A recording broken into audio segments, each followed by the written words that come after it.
Le monde entier a aujourd'hui les yeux tournés vers le Qatar. Et pourtant, ce micro-État est à peine plus grand que la Corse.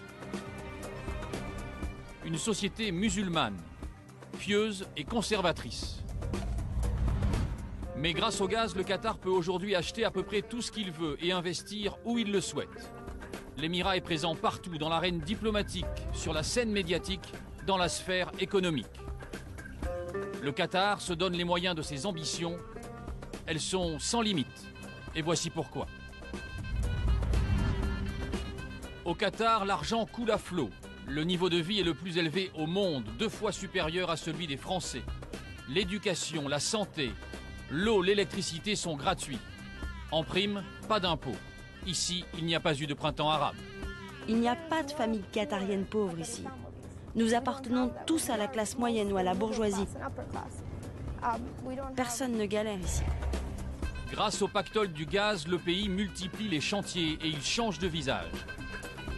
Les projets s'enchaînent, un marché colossal qui attire entreprises et particuliers. Et les Français sont bien représentés. Il y a des projets qui sont élaborés jusqu'à 2030, donc ça fait quand même une belle marge. Et les Français sont toujours les bienvenus quand ils peuvent apporter quelque chose au développement du pays. Mais le Qatar ne veut pas rester un simple producteur de matières premières. Il veut se transformer en une société de la connaissance arabe et moderne. De grandes universités et des scientifiques célèbres ont déjà choisi de s'installer à Doha. Nous devons construire notre future économie, conduite par les sciences et les cerveaux.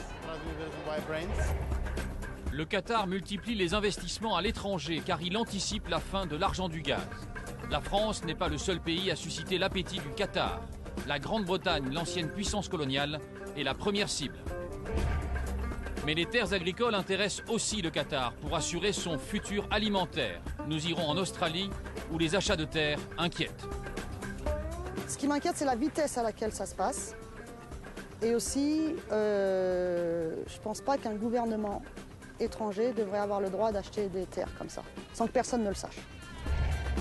Avec Al Jazeera, le Qatar possède un porte-voix de première classe. L'Émirat est petit, mais il sait se faire entendre.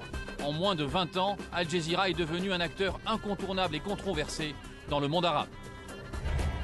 L'autre arme médiatique, c'est le sport. Après avoir gagné l'organisation des Coupes du Monde de handball et de football, le Qatar vise les Jeux Olympiques. Et l'hypothèse n'a rien de farfelu.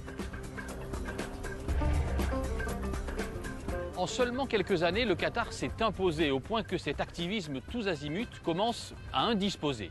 Dans tous les milieux économiques, diplomatiques, sportifs ou culturels, une même question se pose. À quoi joue le Qatar? Voici le 38e numéro d'Un œil sur la planète. Ce qui est important, c'est de regarder la planète, de la regarder bien.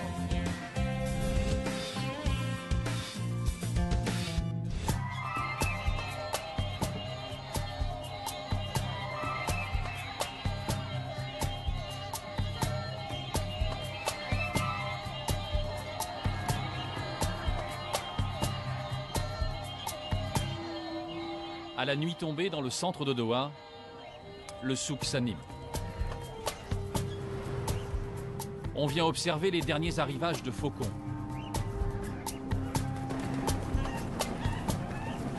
Ici, c'est l'oiseau symbole de puissance, qui peut se négocier plusieurs dizaines de milliers d'euros. On vient aussi acheter des épices, des produits de beauté, des tapis.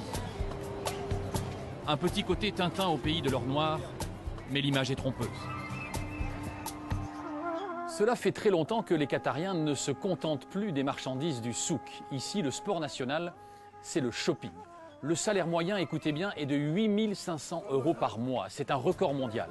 Alors nous avons voulu savoir comment l'on vivait dans un pays aussi riche et dans un pays où il n'y a pas de chômage. 90% des Qatariens sont des employés de l'État. Estelle Youssoufa et Christophe Aubert ont suivi le quotidien de 2 familles ici à Doha. Regardez.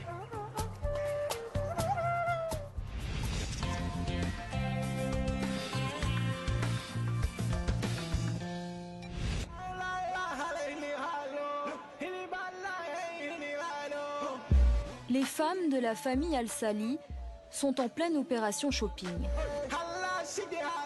La plus jeune, Sarah, doit trouver une robe. Elle doit s'habiller pour la fête réservée aux femmes, organisée par son lycée pour le baccalauréat. Je veux quelque chose d'un peu léger.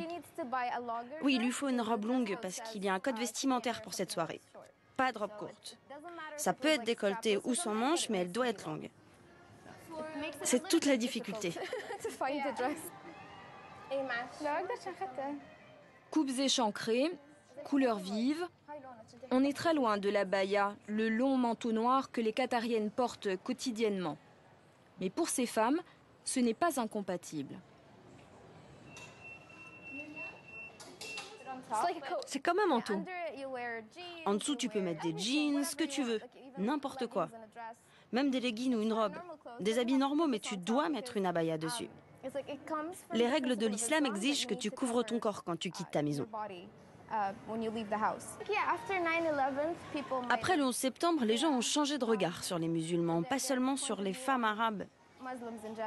Ils nous regardent et pensent que nous sommes masqués, opprimés, qu'on essaye de nous faire taire, de nous emprisonner. Je pense que l'abaya te libère. Tu peux même te balader en pyjama pour aller à l'école ou au boulot. Personne n'en saura rien puisque tu as une abaya dessus. La famille vit dans un quartier cossu de Doha. Le père a fait fortune dans la construction et sa première épouse, Oumali, s'occupe de ses 5 enfants.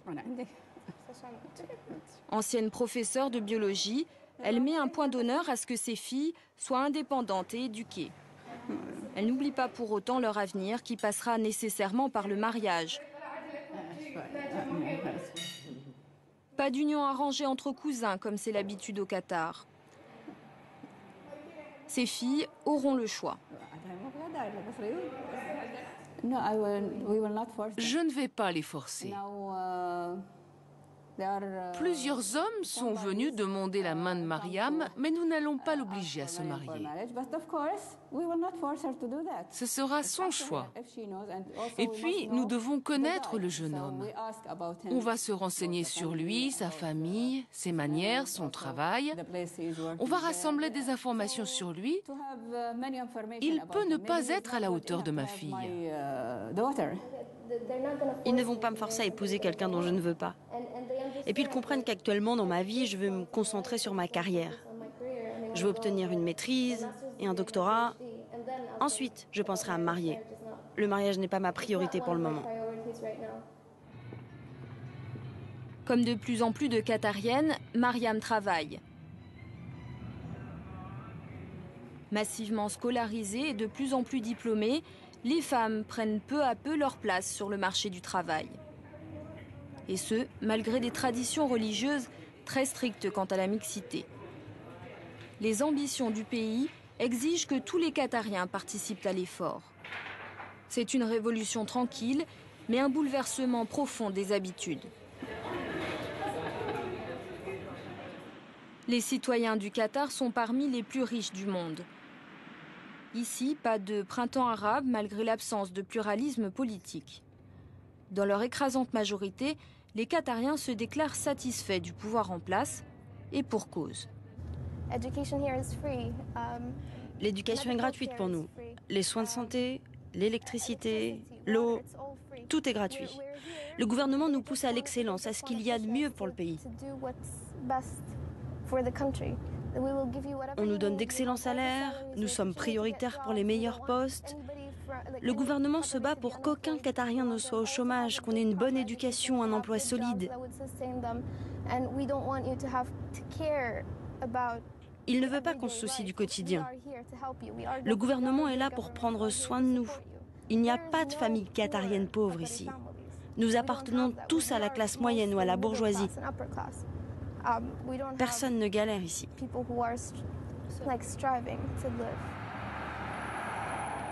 En 2011, la croissance économique a dépassé 20%. L'horizon s'annonce plein de promesses. Mais la rapidité du développement est telle que beaucoup de Qatariens s'interrogent sur la préservation de leur culture. Le pays ne veut pas perdre son âme. Aujourd'hui, Doha essaie de marier tradition et modernité. Regardez dans ce centre commercial. Toutes les femmes portent la baya. On garde nos traditions, mais on essaie de prendre ce qu'il y a de mieux dans la modernité. On prend les nouvelles technologies, on prend l'éducation, ce qui en vaut la peine. Mais rien qui vienne contredire nos traditions. Parce que la tradition n'est pas un mal.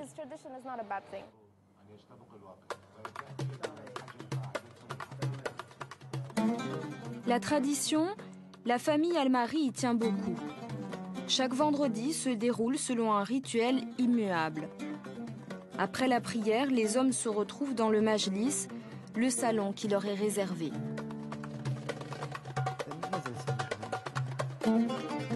Mohamed est l'un des chefs du clan. Il nous reçoit avec son fils, ses frères et ses neveux. Quelques heures de palabres autour d'un café à la cardamone, puis le déjeuner, entre hommes. Au menu, un plat traditionnel à base de riz, de poisson et de poulet. Ce n'est pas seulement chez nous ce genre de repas. Toutes les familles qatariennes font ainsi. Et j'espère que ça ne disparaîtra pas avec la modernisation.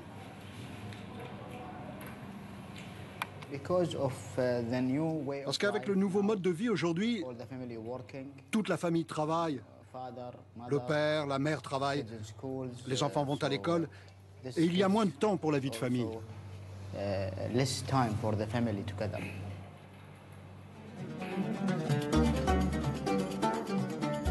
Mohamed nous emmène dans la partie privée de la maison, celle qui est réservée aux femmes.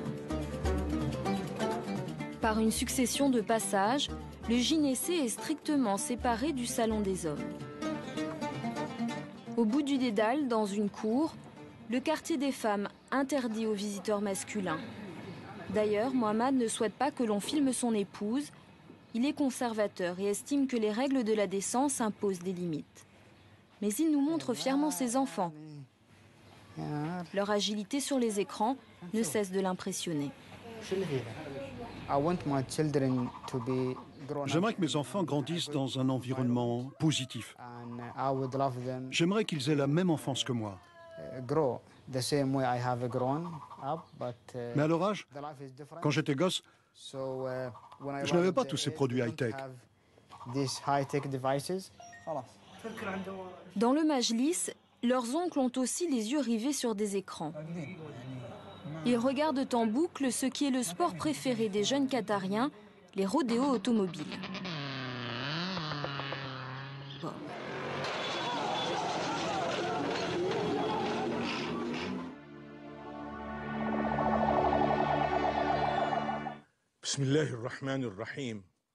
Au nom de Dieu le miséricordieux, j'appelle la jeunesse du Qatar à éviter les comportements irresponsables et la folie de la vitesse qui mènent à la destruction de soi et des autres.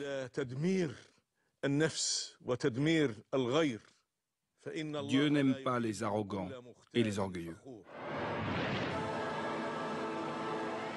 Difficile de savoir si le message de cet imam passe auprès des plus jeunes. L'un des fils Al-Mahri a déjà réduit en morceaux de voiture. L'autre a perdu 4 de ses amis dans un accident. Mais la fascination reste intacte. Dans une société d'abondance et d'ennui, ce sport de l'extrême reste l'exutoire préféré des plus jeunes.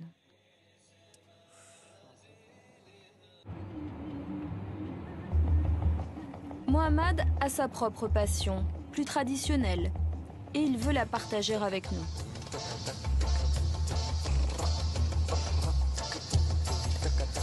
Pour cela, il nous emmène loin de Doha, dans le désert. C'est là, dans l'immensité de pierre et de sable, qu'il est au plus près de ses racines bédouines. Ici, c'est notre élevage de chameaux. Et nous sommes dans l'ouest du Qatar. Les chameaux, le pilier de la culture bédouine. L'animal qui a permis au peuple du désert de survivre. La famille Al-Mari nourrit une véritable passion pour ses bêtes et depuis peu, elle s'est lancée dans l'élevage et les courses. C'est le frère aîné de Mohamed, Saïd, qui est en charge du domaine. Il est agité parce qu'il a peur de la caméra. Mais ne vous en faites pas, je vais faire les présentations.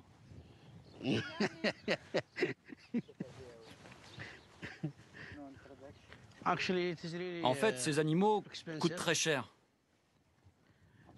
Et certains de nos chameaux sont soudanais. On les a importés. Comme celui-ci, celui-ci aussi. Et puis d'autres viennent d'Oman. Chaque animal vaut plusieurs centaines de milliers d'euros. Et parfois des millions quand il gagne des courses. L'élevage est une affaire de gros sous. Ces femelles sont enceintes. Elles ont toutes été engrossées par le mâle qui est ici. Elles vont mettre bas l'an prochain, vers le mois de janvier-février.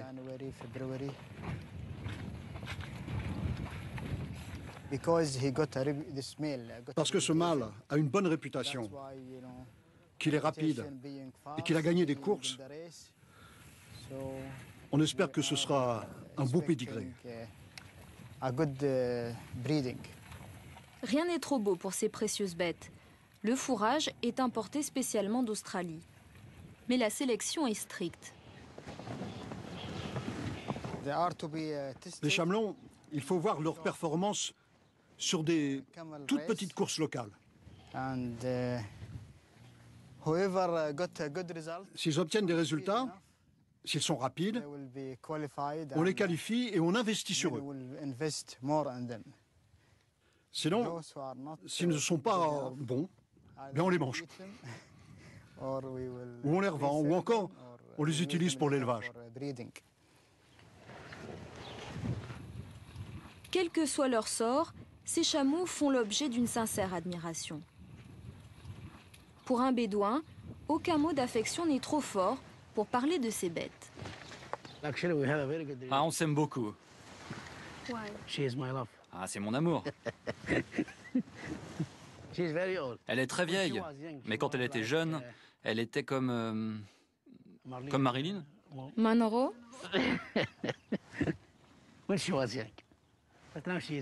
Mais elle est vieille maintenant. Elle ressemble à cette actrice américaine. Elizabeth Taylor? Oui, c'est ça.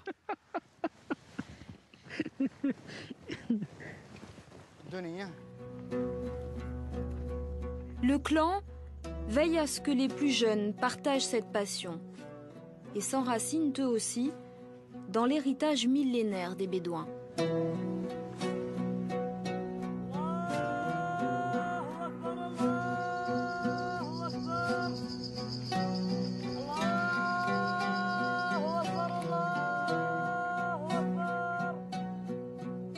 Comme pour leurs ancêtres, la prière rythme le temps de ces Bédouins.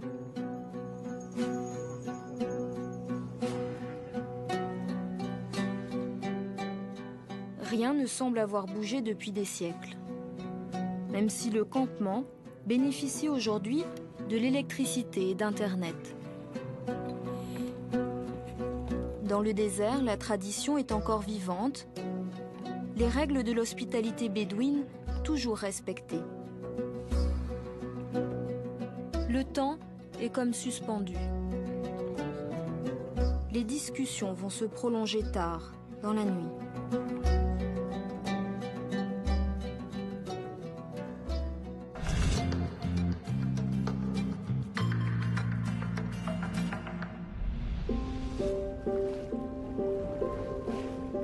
Il y a encore quelques dizaines d'années, Doha n'était qu'un petit village de pêcheurs. Durant des siècles, les seules ressources de la région, c'était la pêche et les perles que les plongeurs locaux allaient récupérer au fond de la mer. Et puis on a trouvé du pétrole et surtout du gaz. Et là, tout a changé, regardez. Le Qatar est un tout petit pays. Il est entouré de deux puissants voisins, l'Arabie Saoudite et l'Iran. La richesse du Qatar, provient du pétrole, mais surtout du gaz, avec l'exploitation du North Dome Field, le plus grand gisement de gaz naturel au monde, que le Qatar partage avec l'Iran. Le Qatar est le premier exportateur mondial de gaz liquéfié. L'argent de la rente pétrolière et gazière avoisine les 60 milliards de dollars par an. Pendant 4 ans, le Qatar a connu la plus forte croissance mondiale, plus 15%. Un boom économique sans précédent pour une population de seulement 1,7 million d'habitants. Mais les Qatariens de souche ne sont pas plus de 250 000. Le reste est composé de travailleurs étrangers qui font tourner l'économie du pays. Il est à peine plus de 5 heures du matin dans les rues de Doha. Et ils sont déjà des dizaines à attendre. Ils viennent d'Afghanistan, du Pakistan, du Yémen. Chaque jour, ils espèrent trouver du travail pour la journée sur l'un des chantiers de la capitale. Leurs conditions de travail sont difficiles, régulièrement dénoncées par Human Rights Watch. Mais ils viennent ici chercher le salaire et l'argent qu'ils n'ont pas chez eux. Le marché est absolument colossal. Il se chiffre en dizaines de milliards de dollars. Tous les secteurs de l'économie ont besoin de cette main-d'œuvre étrangère, y compris dans les services et les technologies. Et les Français, vous allez le voir, ne sont pas les derniers à en profiter. Reportage de Frédéric Crotta et Bruno Giraudon.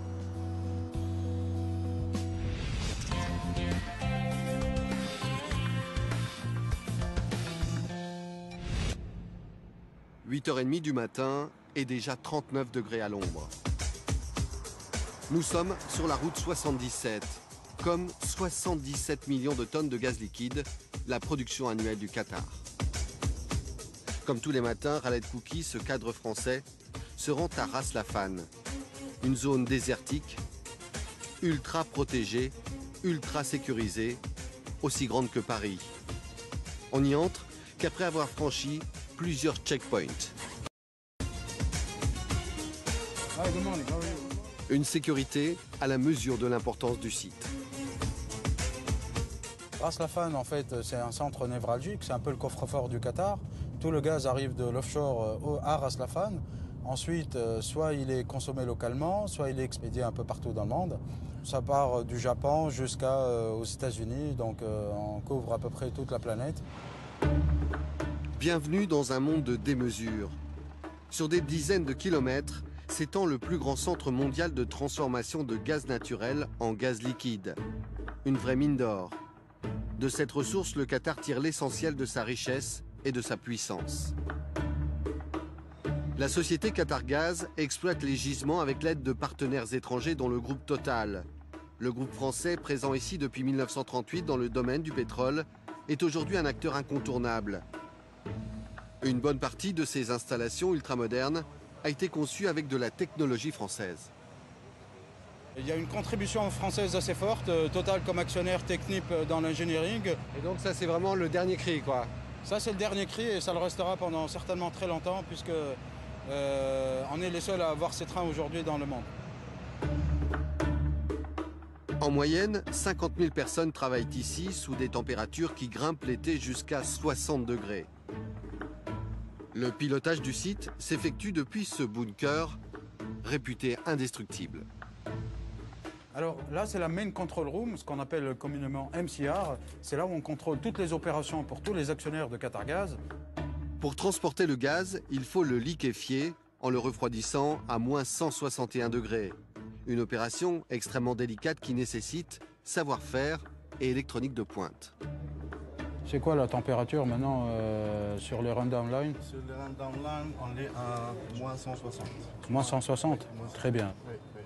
Tout est contrôlé automatiquement. Lorsqu'il y a le moindre problème, que ce soit température, pression ou autre, il y a des alarmes qui se déclenchent et donc ces messieurs vont demander à des gens de la maintenance ou autres d'aller intervenir sur site, voir s'il y a une fuite, s'il y a le moindre problème et le réparer. Thank you very much. L'exploitation du gaz a fait décoller l'économie du Qatar. Les réserves sont colossales, au minimum 50 années, peut-être même un siècle. Voilà à quoi ressemblait le pays dans les années 80. Des installations industrielles pour le moins sommaires, et une capitale, Doha, bourgade endormie qui s'est comme par enchantement réveillée, métamorphosée.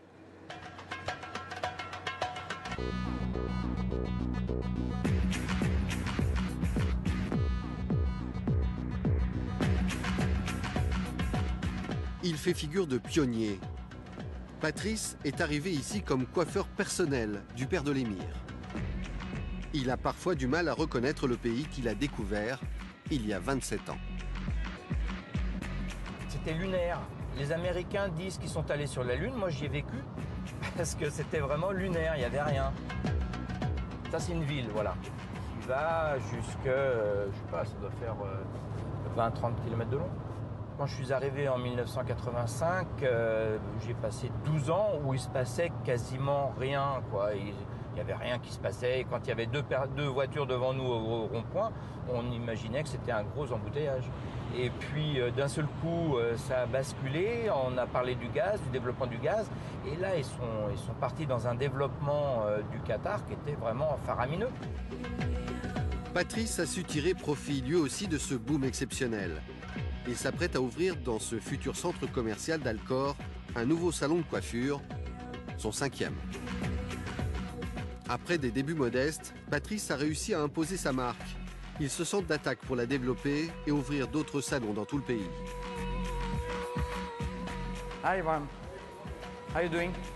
Ce matin, réunion de chantier avec son décorateur, un Espagnol qui a fui la crise de son pays.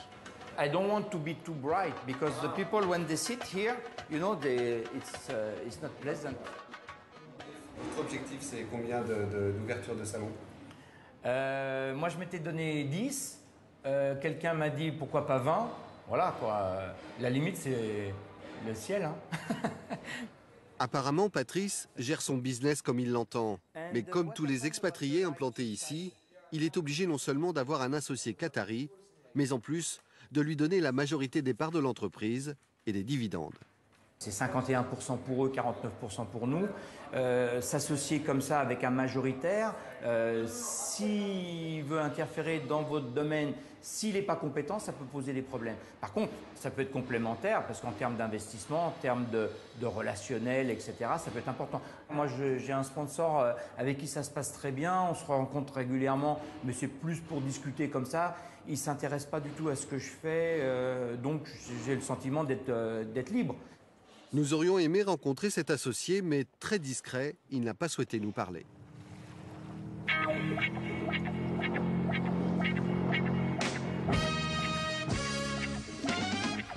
Contraint de renouveler chaque année son visa de travail, Patrice a tout de même la sensation d'être chez lui. Bah, ça fait moins chaud qu'hier, hein, quand même. Un cadre de vie luxueux, du soleil toute l'année, c'est à Pearl qu'il a élu domicile. Une gigantesque marina artificielle, un des rares endroits où les étrangers peuvent investir dans l'immobilier. Toute cette partie-là, c'était que le désert. Tout cet endroit où il y a les tours, l'île qui est construite, c'était sur la plage. Avant, on promenait notre chien ici. Donc, c'était des grandes plages avec pas beaucoup d'eau. Hein. Il y avait 20-30 cm d'eau, mais ils ont construit directement sur la mer. Et là, au milieu, doit y avoir un hôtel Four Seasons qui doit ouvrir dans peut-être 2 ans, 3 ans, suivant le cas. Non, c'est vraiment très très sympa comme concept. Maintenant, il faudrait qu'ils le terminent parce que ça fait 10 ans. Ils ont un peu de retard, et beaucoup de retard même. Et ça serait bien qu'ils l'achèvent parce que ça a vraiment une valeur quand ça sera achevé, quoi. Et c'est vrai que le Qatar donne l'impression d'être un pays en chantier permanent. Les investissements sont colossaux. Le Qatar veut pour l'ensemble de son économie une transformation radicale à l'horizon 2030. Un bond en avant et le plus rapidement possible. La course au développement est lancée et tout le monde veut sa part du gâteau. Le contrat du siècle, c'est une entreprise française qui l'a décroché. 1 milliard d'euros pour la construction de ces 9 tours qui abriteront le siège social de Qatar Petroleum, livraison prévue en 2014. Un travail de titan.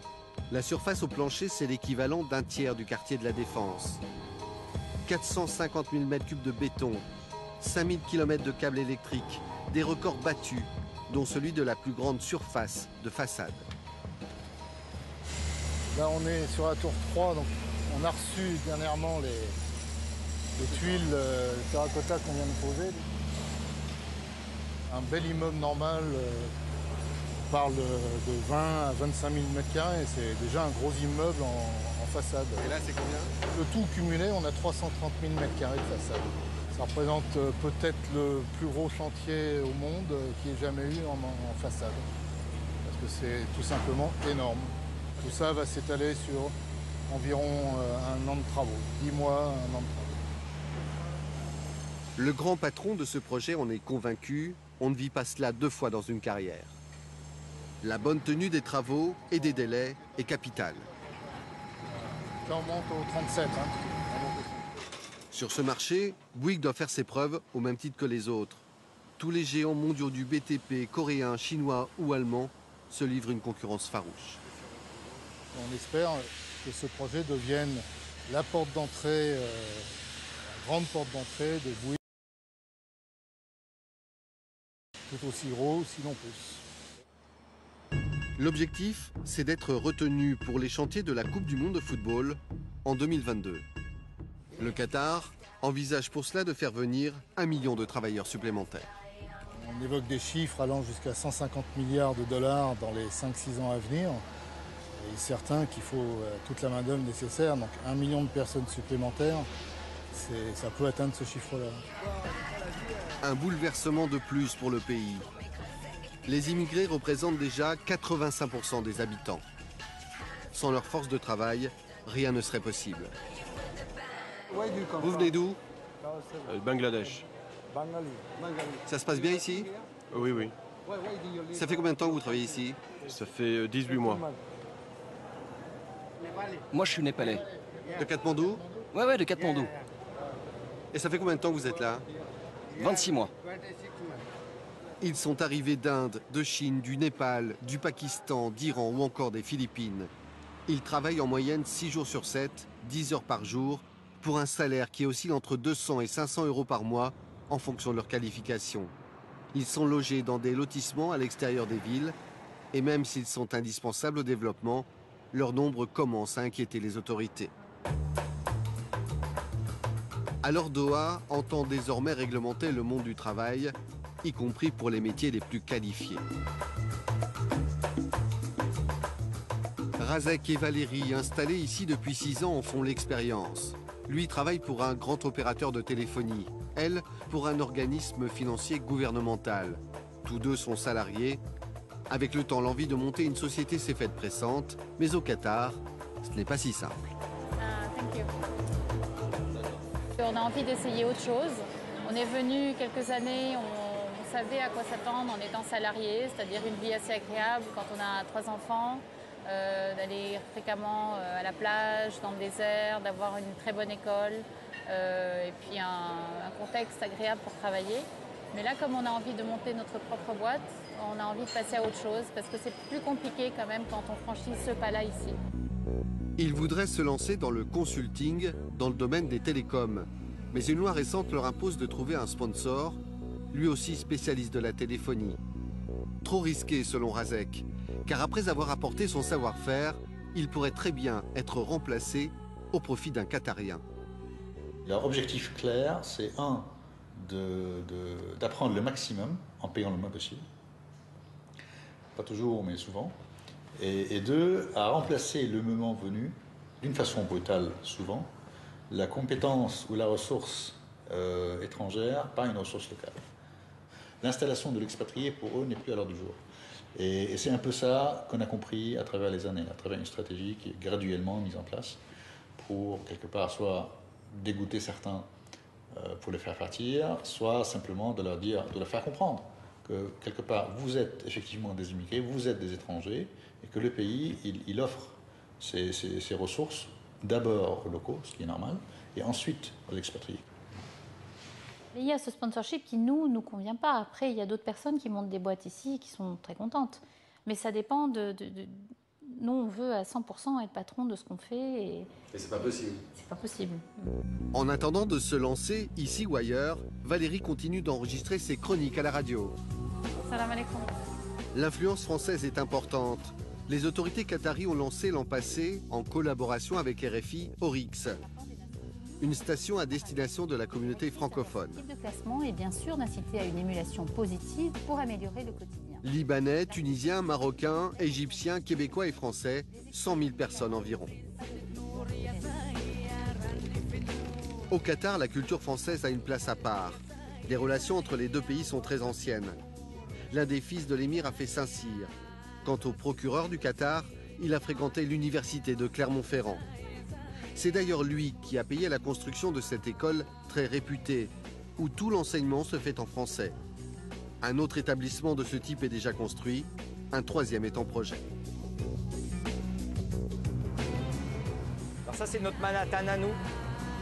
Au Qatar, il est impossible pour l'instant d'être son propre patron. Mais ce pays offre aux immigrés de luxe, comme ils se définissent eux-mêmes, des conditions de vie satisfaisantes. Voilà, tu peux pas être au plus près, hein. Selon Patrice, le propriétaire des salons de coiffure, l'organisation par le Qatar de la Coupe du Monde de football en 2022 permet d'être optimiste. Il y a des projets qui sont élaborés jusqu'à 2030, donc ça fait quand même une belle marge. Et les Français sont toujours les bienvenus quand ils peuvent apporter quelque chose au développement du pays. Pour quelques années encore, le Qatar gardera l'apparence d'un véritable Eldorado.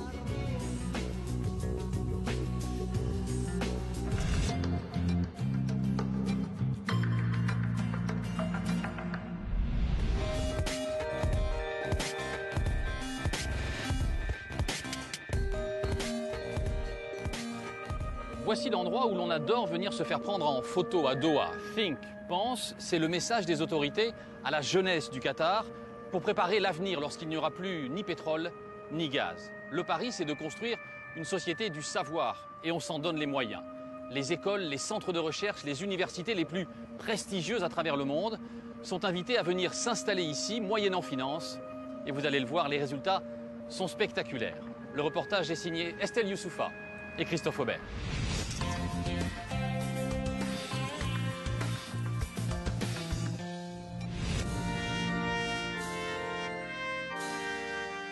Pompe et circonstances, la musique traditionnelle des diplômés américains. Les toges, le décorum, tout y est. Pourtant, nous n'assistons pas à une cérémonie de remise de diplôme aux États-Unis, mais bien au Qatar. C'est la prestigieuse université de Cornell qui salue la première classe de médecins qu'elle forme à Doha. Les diplômes sont américains, mais les cours se tiennent dans l'Émirat et accueillent des élèves du monde entier.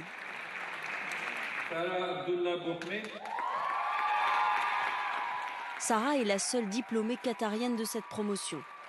Une jeune femme de 22 ans, future gynécologue, qui fait la fierté de sa famille. Oh mon Dieu, tu as réussi! Docteur Sarah, félicitations! Nous sommes si fiers!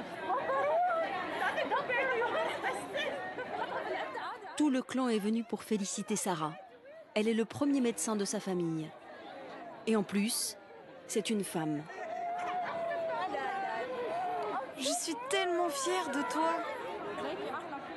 Le grand-père est très ému. Une telle réussite était impensable il y a encore peu de temps. Les étudiants qatariens devaient aller étudier à l'étranger. Une opportunité réservée en général aux garçons.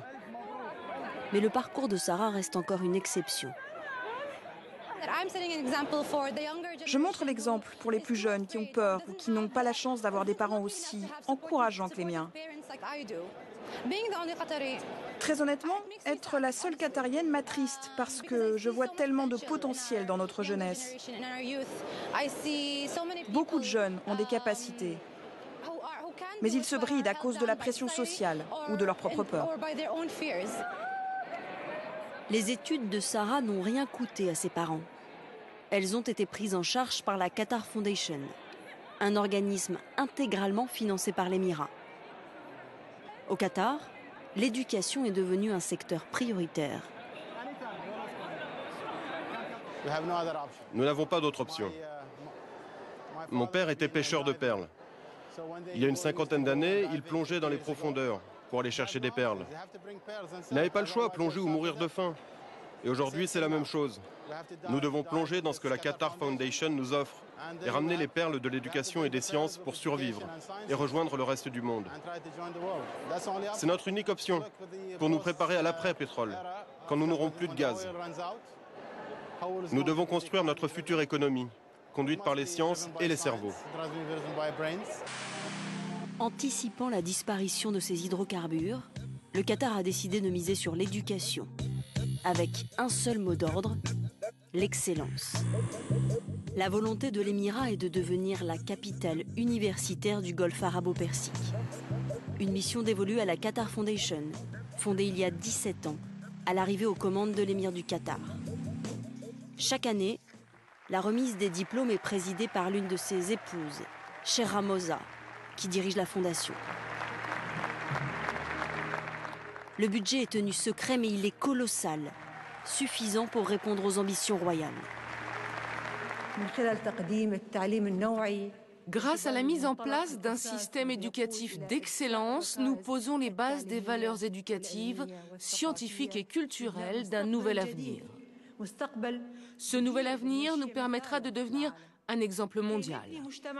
Nous construirons une société de savoir où se complètent les facteurs d'une renaissance sociale, économique et civilisée.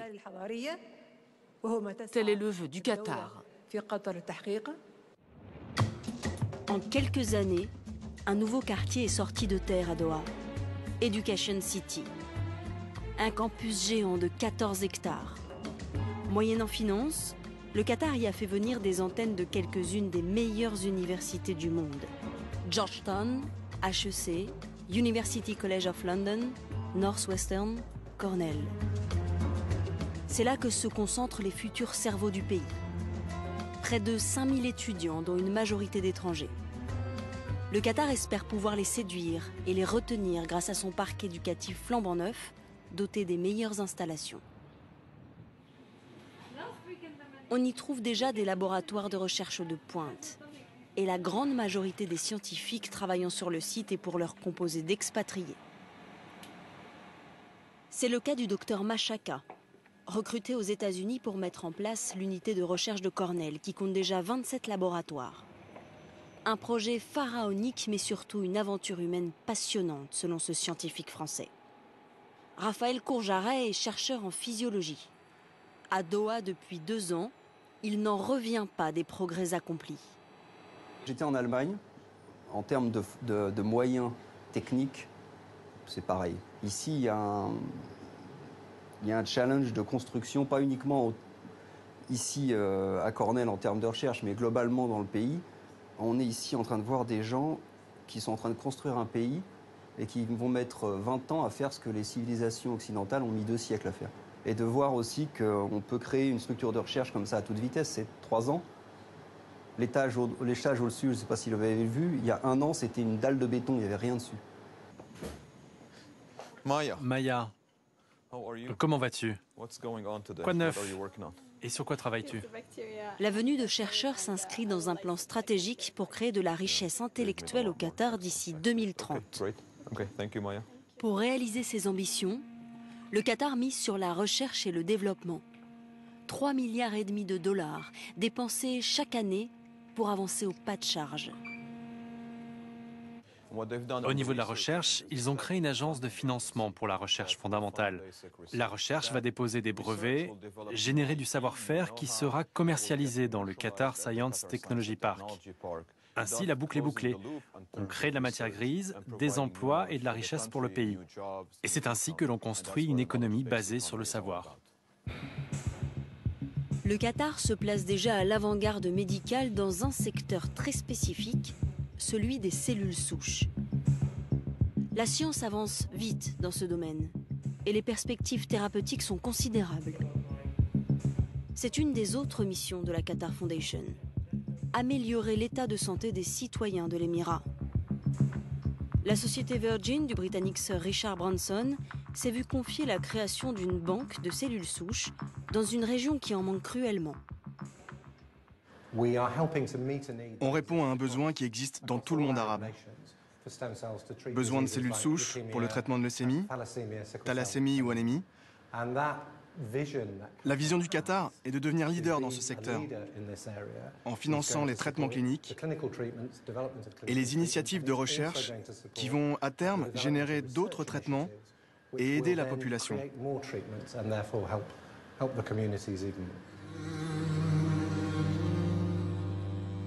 Mais la Qatar Foundation a encore d'autres missions nobles, comme celle d'améliorer le cadre de vie de la population, dans une logique de développement durable. Elle veut changer l'architecture du pays. Doha était il y a une cinquantaine d'années seulement un petit port de pêche assoupi et poussiéreux. Avec le temps, le centre-ville et son souk se sont peu à peu vidés de leurs habitants traditionnels, partis se loger dans de grandes villas. Lassés de voir la capitale se dessiner comme une banale métropole aux gratte-ciels anonymes, la Fondation a décidé de s'attaquer à la reconstruction du centre historique de Doha. À coups de pelleteuses et de grues, un chantier de 31 hectares doit changer le visage de la ville en 4 ans. La phase 1 est quasiment terminée.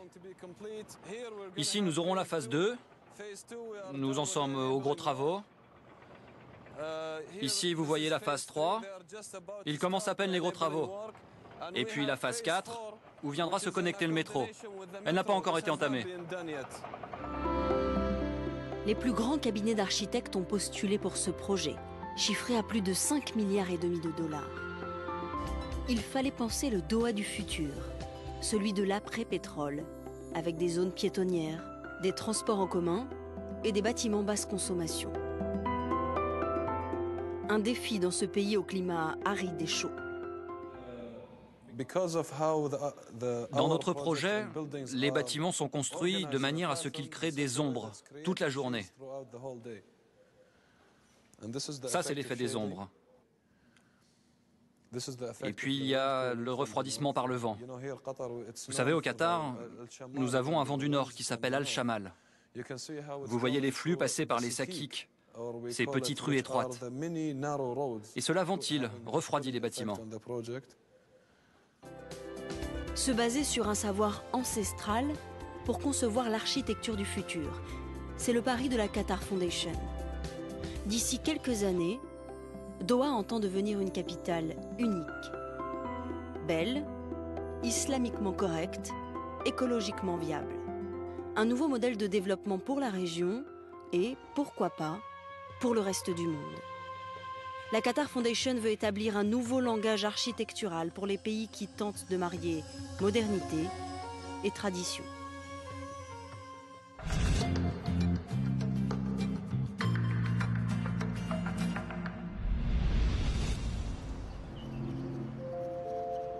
L'émirat du Qatar a demandé à l'architecte Pei, le père de la pyramide du Louvre, de lui construire un écrin pour rassembler ici les perles de l'art islamique.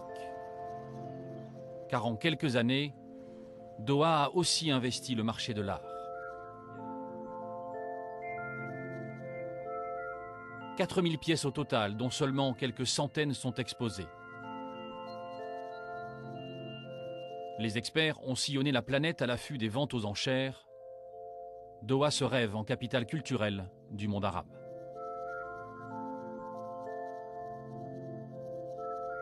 Mais la frénésie d'achat du Qatar ne se limite pas aux joyaux de l'art islamique. En France, il rentre au capital des entreprises, rachète les plus beaux hôtels. Et le Qatar ne limite pas ses participations à notre territoire. Sa stratégie est mondiale, comme on peut le voir sur cette carte. Le patrimoine international de l'Émirat est estimé cette année à 210 milliards de dollars.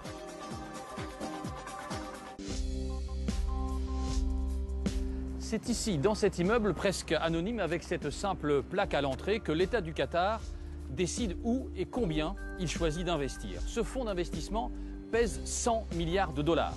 Et l'un des pays privilégiés pour l'investissement, eh bien, c'est l'ancienne puissance coloniale, la Grande-Bretagne. Le reportage est signé Jacques Cardoz et Stéphane Guillemot.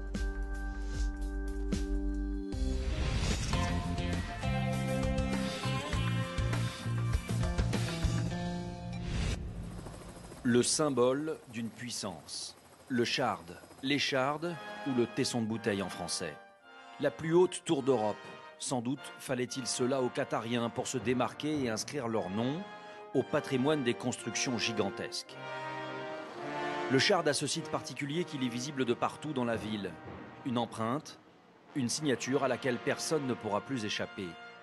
Le soir de l'inauguration, la fête fut totale dans le ciel londonien.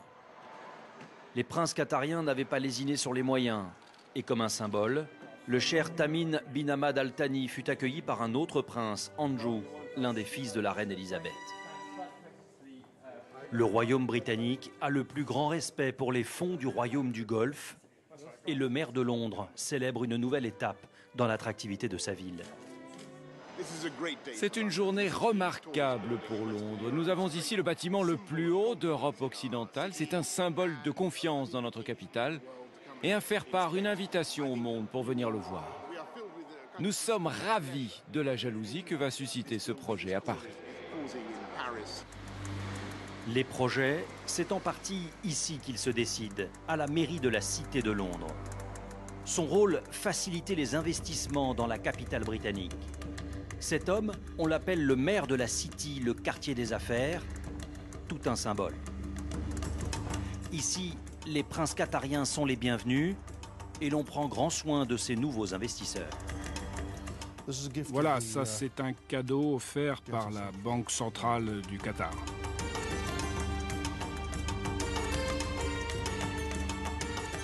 Des petits cadeaux, des marques de respect entre Qatariens et Britanniques, signe d'une bonne relation. Ici, on sait que les affaires se construisent dans la durée. Vous ne pouvez pas prendre un vol pour Doha et faire signer le contrat en descendant de l'avion. La confiance s'acquiert avec le temps. Et ça, c'est vraiment la différence entre la culture du monde arabe et celle du monde occidental.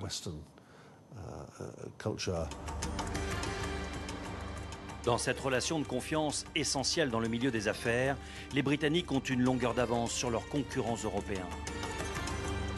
L'ancienne puissance coloniale conserve des liens forts avec les familles du Moyen-Orient. Récemment, des investisseurs qatariens ont fait construire ces bâtiments luxueux juste devant Hyde Park. Là aussi, un projet un peu démesuré qui n'a pu se faire sans des appuis au plus haut niveau de l'État. Il existe aussi des rapports personnels entre les Qatariens et des membres de la famille royale britannique. Par exemple, le prince de Galles n'a pas hésité à influencer les Qatariens et leurs projets de construction, en veillant au patrimoine important de la capitale. Alors on voit parfois des pourparlers en public entre les deux familles, mais c'est vrai aussi que ces discussions ont lieu souvent en privé. La famille royale n'a en effet pas hésité à faciliter les relations entre les deux pays.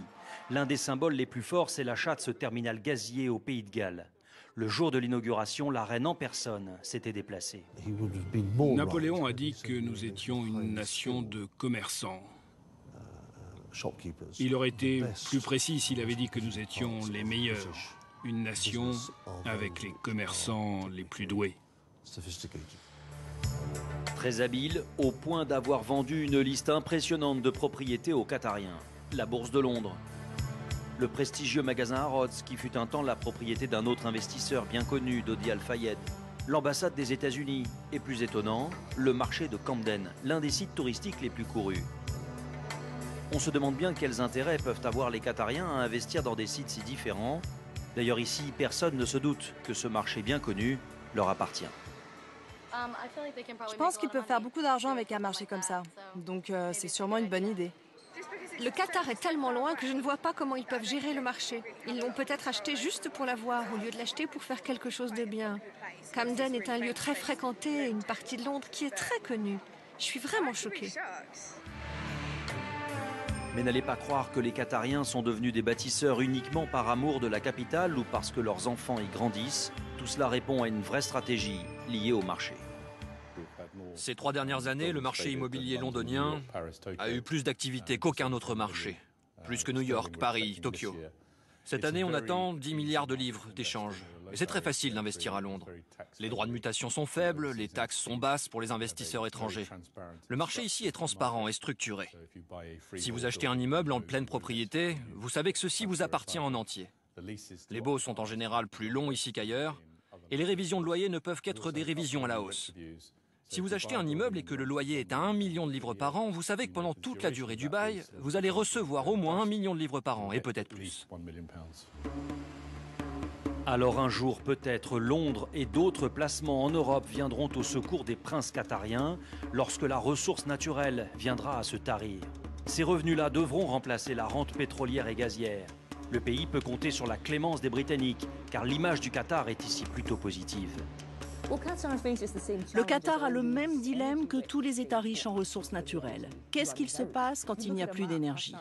Le Qatar est tout petit, entouré par de très grands voisins, l'Iran, l'Irak, l'Arabie saoudite. À un moment ou un autre, tous ces pays ont été intimidants. Donc c'est essentiel pour l'intégrité territoriale du Qatar que des pouvoirs étrangers importants aient un intérêt stratégique dans l'avenir du pays. Les investissements qatariens ne font que commencer. L'immensité de la ville facilite ses achats. Des projets fous ou simplement opportunistes comme le village des athlètes des Jeux Olympiques. Personne ne savait quoi en faire. Là aussi, le Qatar a su en devenir propriétaire pour en faire des logements à loyer modéré. De quoi contribuer encore un peu plus à se forger une image positive au pays du commerce.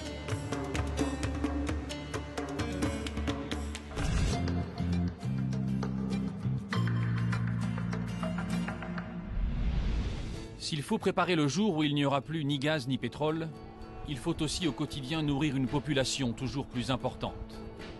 Ici, la terre n'est que du sable, l'eau est rare et pas grand-chose ne pousse. Et pourtant, des millions de dollars sont investis dans ces fermes, en plein désert.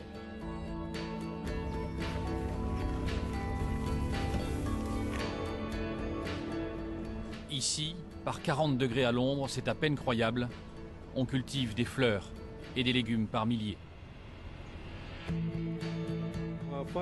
Si je prends ce pot de fleurs, par exemple, vous vous rendrez compte qu'il faut presque 10 pays pour arriver au résultat final. De la terre d'Estonie, des graines du Costa Rica, des pots de Corée du Sud. Il suffit de faire venir d'ailleurs ce que l'on n'a pas chez soi. Les Qatariens rêvent du jour où l'on produira ici suffisamment pour ne plus importer comme aujourd'hui 90% de leur nourriture. Et en attendant, eh bien, le Qatar va acheter à l'étranger ce qu'il n'a pas chez lui, des terres agricoles, en Asie, en Afrique, et vous allez le voir jusqu'en Australie, où des centaines de milliers d'hectares sont en train de changer de propriétaire. Le reportage est signé Hakim Abdelkalek et Cyril Paquier.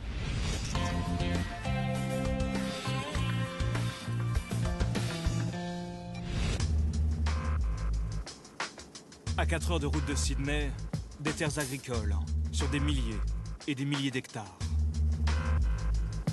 Elles n'appartiennent plus à l'Australie. Elles sont désormais la propriété du Qatar. Des champs de blé, des cultures de colza, des pâturages pour les moutons.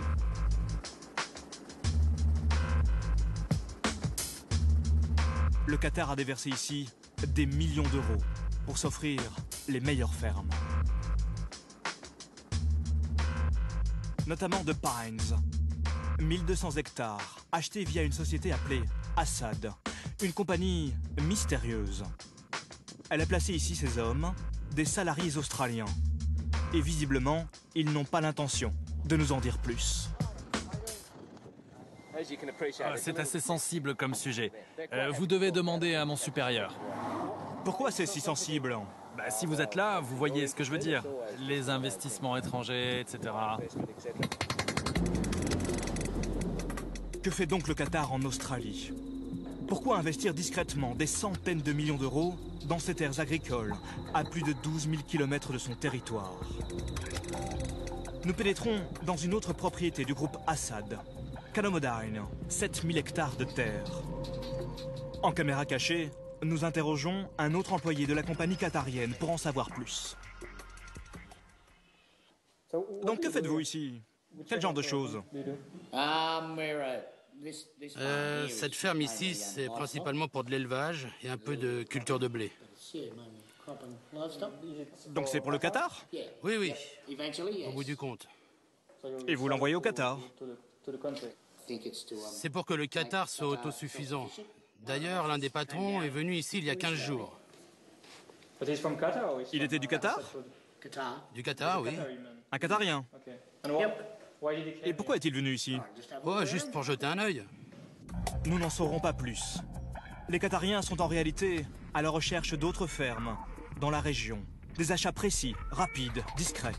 Nous sommes chez Dominique Mathieu, une Française. Elle est désormais entourée de terres, devenue propriété du groupe Assad. Donc vous, maintenant, vous vous retrouvez voisin d'Assad Food.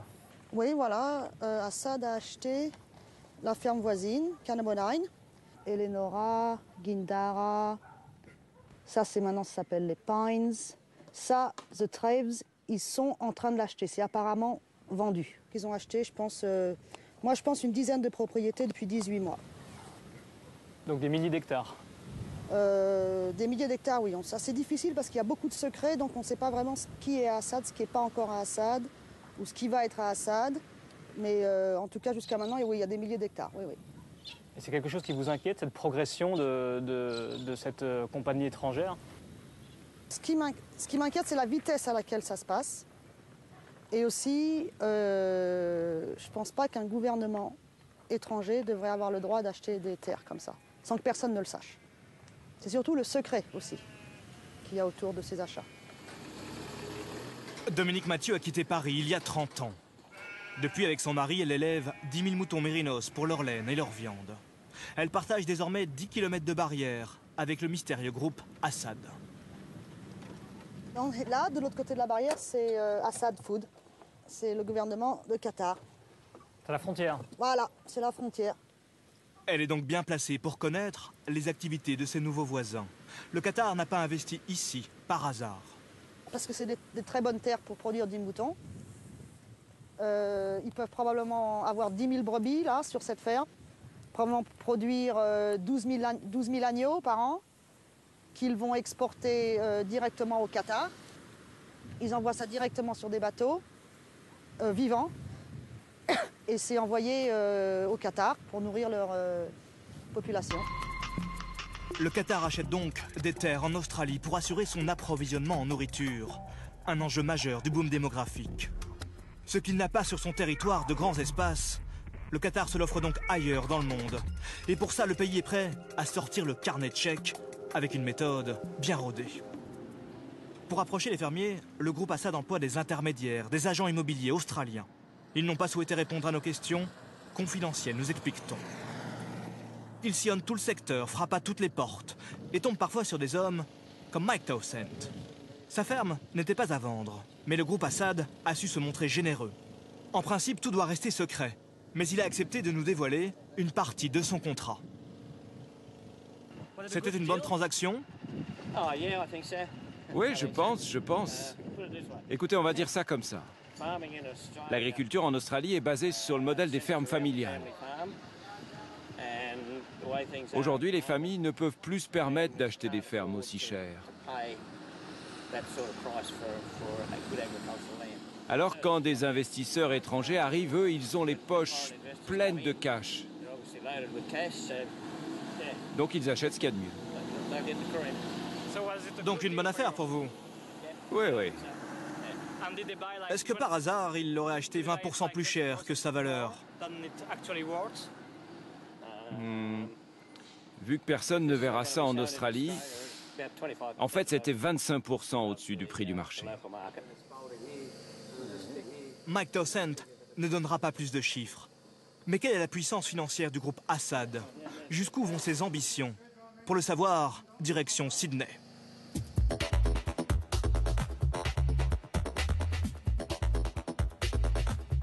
Non loin des plages de la plus grande ville du pays, se trouve, au cœur du quartier financier, le siège de la compagnie Assad.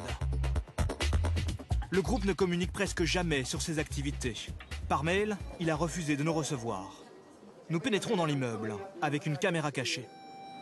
Direction le 33e étage. Pour la première fois, le nom d'Assad apparaît clairement. Une secrétaire nous accueille.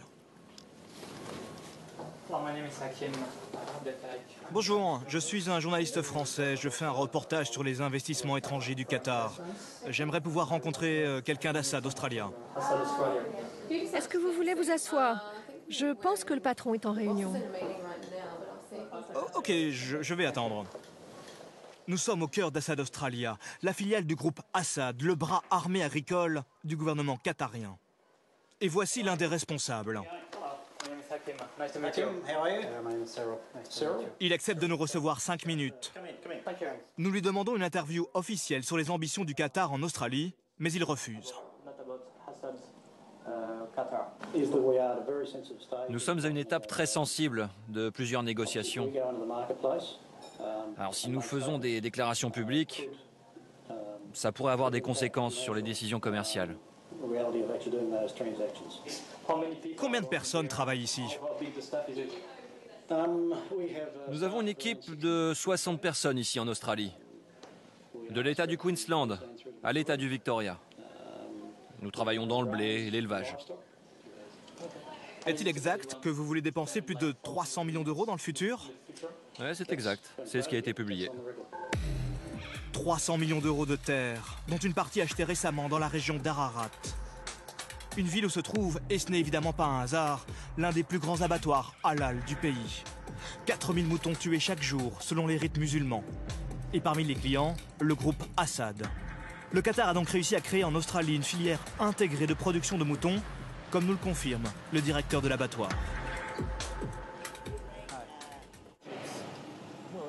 Ils les élèvent, ils les engraissent. Ils attendent qu'ils soient à la bonne taille pour pouvoir les vendre. Est-ce qu'ils viennent ici? Pas encore, pas encore. Mais ils en ont déjà amené du sud de l'Australie. Ici, ils ne sont pas encore prêts à être vendus. De quelle propriété? Je ne sais pas. Ils en ont tellement. Objectif du Qatar, produire un tiers de son bétail et de son blé en Australie. Mais John Ward, à l'image de nombreux fermiers, commence sérieusement à s'inquiéter de l'arrivée massive des capitaux étrangers. Des investisseurs le courtisaient, mais il a préféré vendre moins cher ses terres à un jeune couple australien.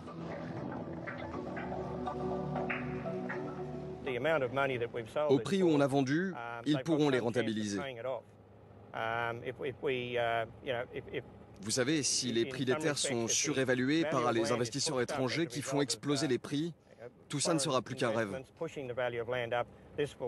Il ne sera plus jamais possible pour des fermiers d'acheter ici, d'y construire leur maison et d'en faire une ferme familiale traditionnelle. John Ward est donc un fermier patriote. Pour lui, les investisseurs comme le Qatar menacent le modèle agricole australien et il dénonce le laisser-faire du gouvernement. C'est pas cher, c'est facile d'accès, il n'y a pas de règles. Tu peux faire ce que tu veux. Tu peux acheter des surfaces immenses et pourquoi pas construire un camp militaire dessus. Mais à un moment, il faudra que le gouvernement australien se penche sur la question. Tout le monde le demande. Et si on ne l'obtient pas, nous devrons prendre cette décision en conscience. Non, je ne vendrai pas. Je vais garder ça pour mes petits-enfants. Le Qatar posséderait pour l'heure 250 000 hectares en Australie. Ici et là, la presse australienne relaye les inquiétudes des communautés rurales. Quelques titres conservateurs n'hésitent pas à parler d'invasion étrangère. Dan Tehan, sénateur de droite, évoque même un risque pour la souveraineté nationale. Il fustige l'absence d'informations sur les investissements étrangers. Du coup, une commission d'enquête a vu le jour au Sénat. Le problème, c'est que personne ne sait exactement ce qu'il se passe. Chaque État est supposé faire un bilan, mais ils ne le font pas. Le seul qui le fait, c'est le Queensland. Ce que j'aimerais voir créer, c'est un registre national des terres. Comme ça, on sait exactement qui achète quoi. Et cette transparence aidera la communauté à savoir si les achats de ces fonds étrangers sont dans l'intérêt national australien. À Wagga Wagga, dans ce motel si typique des petites villes australiennes, le ministre de l'Agriculture est venu écouter les doléances de la puissante Fédération nationale des fermiers. Pour le gouvernement australien de centre-gauche, les investissements étrangers comme ceux du Qatar sont une aubaine. Le gouvernement fédéral accueille volontiers les investissements étrangers. Ça crée des opportunités, du travail, des transferts de technologie. Il y a des possibilités en Australie sans précédent pour ceux qui le souhaitent. Et nous continuerons à travailler avec les pays étrangers. Pour l'heure, le Qatar peut donc encore acheter des pans entiers de l'agriculture australienne. Le petit émirat est également à la recherche de domaines en Europe de l'Est, en Afrique et en Asie. Bientôt, le soleil ne se couchera plus sur l'empire agricole du Qatar.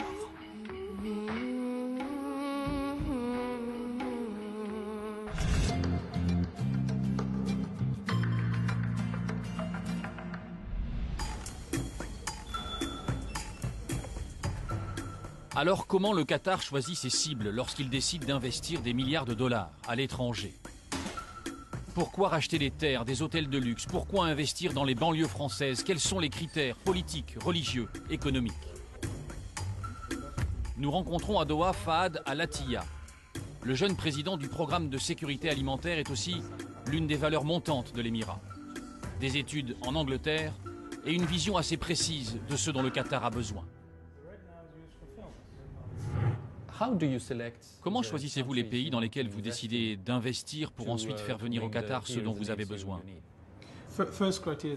Pour ce qui concerne l'agriculture, le premier critère, c'est est-ce qu'ils ont de l'eau, des ports pour le transport, la main-d'œuvre qualifiée, des terres fertiles, pour voir si les cultures seront viables. Enfin, des questions techniques. Après, on regarde sur un plan politique comment ces pays sont gouvernés. On évalue en fonction de toutes ces questions et puis on décide. Vous parliez de politique, de gouvernance. Est-ce qu'un pays qui n'est pas démocratique ne recevra pas d'investissement, même s'il a des ressources pour l'agriculture, par exemple? En fait, le problème, c'est plus de savoir si le pays en question est stable, plutôt que la nature du régime. C'est important, la stabilité, pour savoir si nos investissements seront protégés.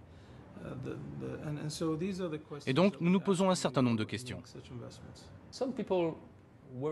Les gens s'inquiètent parfois en France, notamment de voir d'autres pays racheter des choses chez nous, investir. Pour vous, c'est juste une relation commerciale classique? C'est une relation commerciale. Mais ça montre aussi que nous faisons confiance aux gens qui vivent dans ces pays. C'est une relation d'amitié.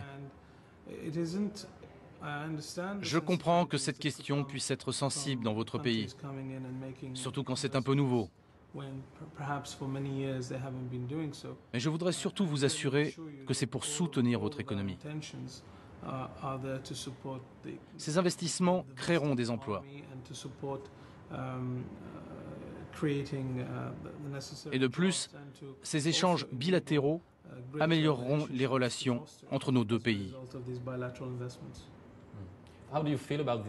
Quel regard vous portez sur ce retournement de l'histoire? Ces pays riches qui s'appauvrissent et ces pays pauvres qui sont en train de s'enrichir? Riche, c'est un mot qu'il faut relativiser. Il faut faire attention lorsqu'on utilise ce mot. Je crois que le meilleur capital d'un pays, c'est son peuple. C'est une grande chance d'avoir une population éduquée, formée. C'est votre atout le plus important. La richesse, si on parle uniquement d'argent, ça va, ça vient. Ce qui reste, en revanche, c'est le capital humain. La capacité à produire de la prospérité, même quand ça va mal. On dit beaucoup que dans 30, 40 ans, vous n'aurez plus de pétrole et plus de gaz. Est-ce que tous ces investissements que vous faites aujourd'hui, ils sont destinés à préparer l'après-pétrole, l'après-gaz, de façon à garder votre indépendance sur le plan économique? Oui, notre vision est très claire. En 2030, ce pays doit fonctionner sur une économie de la connaissance. Il faut donc se diversifier par rapport au pétrole et au gaz comme principale source de revenus. Et donner à la population un savoir-faire en matière de sciences de recherche. Et tous nos investissements sont destinés à cela, pour soutenir cet objectif pour 2030. Tous ces investissements permettent de mesurer la puissance du Qatar dans le monde entier. Mais l'Émirat a une autre arme, médiatique celle-là, la chaîne d'information Al Jazeera. Al Jazeera est-elle une chaîne comme les autres, ou plutôt un instrument au service d'une certaine vision du monde? L'enquête est signée Sama Soula et Antoine Morel.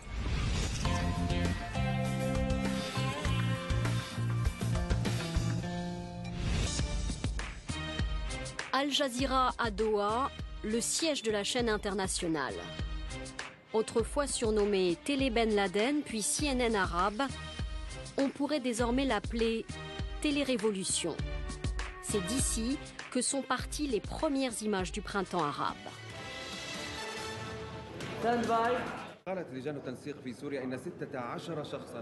Aujourd'hui, Osman, le présentateur, est érythréen. Dans la rédaction, on trouve toutes les nationalités de langue arabe, des musulmans et des chrétiens, des journalistes qui ont la conviction d'être les porte-voix des opprimés. On est tous très fiers de travailler pour Al Jazeera. Parce qu'Al Jazeera appartient au peuple du monde arabe. Et je crois que chacun dans le monde arabe a ce sentiment. Et la population attend qu'Al Jazeera soit toujours là pour elle. Au cœur de l'événement, Al Jazeera s'invite chaque jour dans 50 millions de foyers arabophones. Pour son rédacteur en chef, la clé du succès, avoir donné la parole à la rue. Avant, les télés arabes appartenaient au gouvernement. Elles diffusaient la propagande d'État. Et puis Al Jazeera est arrivée en tant que chaîne indépendante, professionnelle, et elle a proposé tous les points de vue, toutes les positions. Et Al Jazeera ne diffuse pas qu'en arabe. Dans le bâtiment juste en face, la petite sœur anglophone, lancée en 2006. This is Al Jazeera. It's November the 15th, day one of a new era in television news. Dès son lancement, la chaîne avance ses cartes. Des journalistes déployés partout à travers le monde. Très expérimentés, la plupart sont recrutés à CNN ou à la BBC. Et même à France 24, la chaîne internationale française. Depuis 2 ans, cette Française est un des visages d'Al Jazeera en anglais. Ici, c'est vraiment le cerveau, le central nerve, le cerveau de l'antenne. C'est ici que tout se passe. Quand Al Jazeera est venu la chercher, Folie Batibo n'a pas hésité longtemps. Les salaires sont très bons. Je pense que, comme toute personne qui vient travailler au Qatar, c'est un attrait, c'est sûr. On s'occupe, comme on dit ici, chez nous, Al Jazeera, they take care of you. Voilà, parce qu'on they take care of you, on est bien payé, l'école des enfants est prise en compte, on est logé. De bons salaires, mais pas seulement. Si la chaîne attire des signatures, c'est aussi par son professionnalisme. Et pour Folie, Al Jazeera n'a pas de leçons à recevoir. On sait que c'est une chaîne sérieuse, c'est une chaîne qui a une certaine réputation. Surtout la chaîne en anglais, je veux dire, je pense qu'on est au même niveau que les grandes chaînes internationales comme CNN ou la BBC. On couvre l'info d'une autre manière, justement, parce qu'on a envie de changer un peu aussi. On a toujours vu l'info selon la perspective de Londres ou de Paris ou de Washington. Et là, on a une autre perspective du Sud, un autre regard sur l'info. La rédaction anglophone est totalement indépendante de la rédaction arabophone. Les fausses jumelles s'échangent des images, parfois des informations, mais guère plus. Le rédacteur en chef, un ancien de la chaîne britannique ITN, revendique une identité éditoriale différente. Oh, la différence est très simple, ce n'est pas le même public. Al Jazeera en anglais s'adresse aux anglophones à travers le monde. Al Jazeera en arabe vise les arabophones, surtout au Moyen-Orient et en Afrique du Nord. Ça veut dire qu'Al Jazeera en arabe a plus de reportages sur ces régions, alors qu'Al Jazeera en anglais est plus international, pour coller à son public. Édition de la mi-journée. Hello, welcome to the News Hour. I'm Folie Batibo with your World News live from Doha. Ce jour-là, à la une, les manifestations des indignés en Europe. Des journaux basés sur les directs avec les correspondants. 70 bureaux permanents à travers le monde, c'est 2 fois plus que la concurrence. Al Jazeera en a fait sa force de frappe.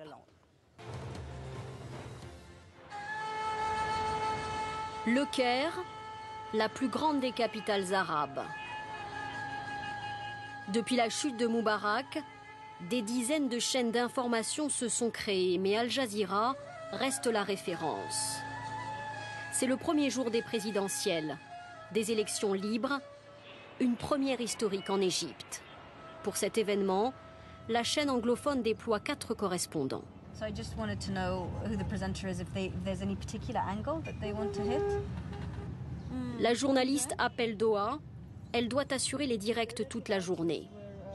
Sherin Tadros, égyptienne formée à Londres, est permanente au Caire et couvre le Moyen-Orient depuis 6 ans. Nos équipes ne sont pas parachutées ici. On est toujours là au long cours. On est là avant l'événement, pendant, et on reste quand tout le monde part. Et c'est pour ça que les gens font confiance à ce que l'on dit. La reporter va faire ses directs devant ce bureau de vote.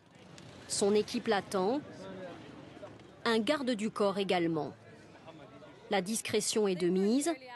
Pas de logo Al Jazeera, ni sur la caméra, ni sur le micro. En fait, Al Jazeera est une chaîne controversée.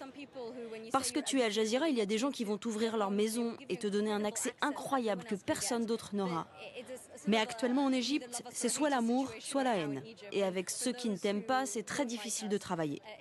Ils peuvent débarquer en plein direct, se mettre à crier et tout interrompre. La chaîne est devenue la bête noire des partisans de Moubarak. Dans ses bureaux au cœur du Caire, Mike Hanna est venu en renfort pour les élections.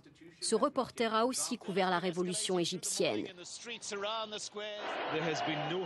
24 heures sur 24 sur la place Tahrir, malgré les coupures satellites imposées par le régime, la chaîne a montré le peuple en colère, la violence, la répression. Al Jazeera, que Moubarak appelait avec mépris la boîte d'allumettes, a couvert la révolution en direct. Et elle ne s'est jamais arrêtée depuis.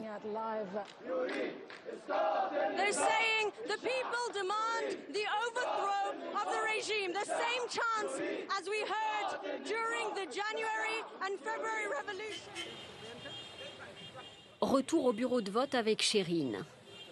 Aujourd'hui, Al Jazeera ne plaît pas à tout le monde, mais bon nombre d'Égyptiens lui sont reconnaissants. Pour eux, elle a joué un rôle clé dans la chute de Moubarak. C'est grâce à Al Jazeera que la révolution a réussi, parce que nous, on ne savait rien de ce qui se passait place Tahrir. C'est Al Jazeera qui nous a informés. On ne connaissait pas l'ampleur du mouvement, et c'est grâce à elle que les gens ont continué à venir place Tahrir. On ne savait rien. Les gens mouraient place Tahrir et les chaînes nationales diffusaient des images du Nil. Moi, personnellement, je suis fan. Ce que tu ne sais pas, Al Jazeera te le dit. Ce qui est caché, Al Jazeera te le montre. Al Jazeera a donc joué un rôle en Égypte, mais aussi en Tunisie ou en Libye. Ses détracteurs l'accusent même d'avoir mis de l'huile sur le feu et d'avoir mobilisé les foules.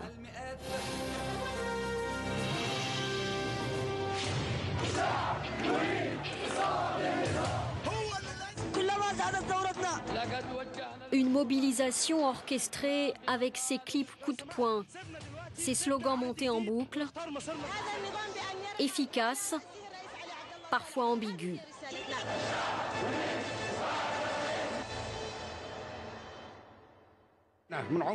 Acteur majeur, Al Jazeera aurait-elle précipité, voire dicté, la chute des régimes autoritaires? On n'a pas pris parti, mais l'événement était énorme. C'était impossible de faire l'impasse sur ce qui se passait. Et si vous couvrez cela de manière intensive, les gens pensent que vous soutenez la révolution. Siège de la chaîne à Doha, rédaction anglophone. La journaliste Oda Abdelhamid est au montage. Elle rentre tout juste de Libye avec un scoop. Un contact à moi en Libye, un jour m'a dit « j'ai quelque chose pour toi ». 1200 conversations téléphoniques entre Kadhafi et son cercle rapproché. Un document récupéré grâce aux connexions d'Al Jazeera sur le terrain. Certains parlent même de connivence avec les islamistes au pouvoir. On nous raconte la chaîne des islamistes, moi je leur dis, vous voyez, je suis islamiste, ça c'est clair. Quand je travaillais à la télévision américaine et qu'on voyait le Moyen-Orient, c'était au temps de la guerre de l'Irak et tout ça, c'était la même chose. On était les CIA, on était le porte-parole de la Maison-Blanche, de Bush, etc. Pourtant, quand on regarde l'antenne arabe, des questions se posent sur la ligne éditoriale d'Al Jazeera. Chaque semaine, dans son émission La Charia et la vie, le très influent et controversé Cheikh Al-Qardawi, interdit de séjour en France depuis peu, délivre des messages radicaux sans aucune censure.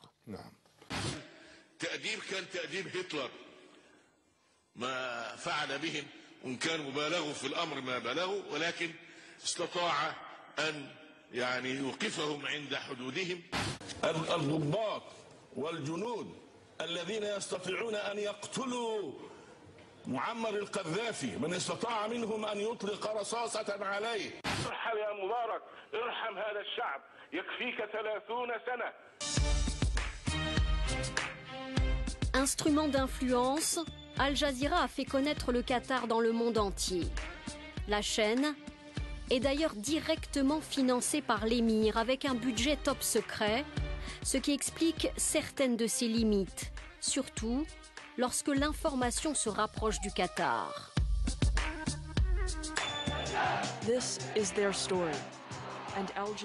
C'est le cas pour la révolte au Bahreïn.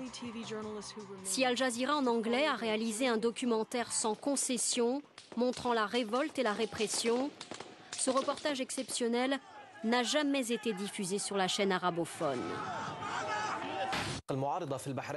Bien sûr, Al Jazeera en arabe parle aussi du conflit. Elle montre des images, mais la couverture est beaucoup plus timide. Rien à voir avec le traitement des autres révolutions. Pour ce spécialiste de la chaîne qatarienne, sur Bahreïn, Al Jazeera joue les funambules.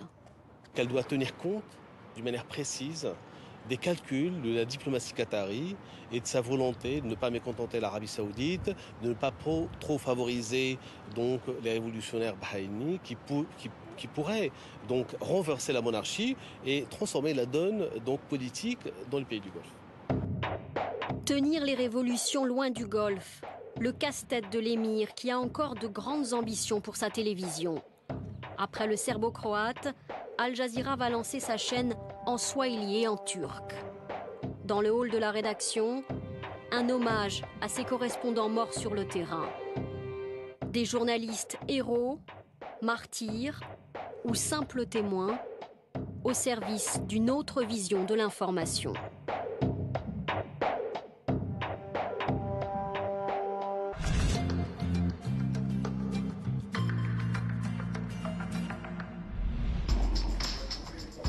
Alors y a-t-il des ambiguïtés? Nous rencontrons Naoufel Brahimi. Il publie Printemps arabe, une manipulation. Le Qatar a-t-il un agenda caché, des arrière-pensées lorsque par exemple il soutient les révolutions du printemps arabe?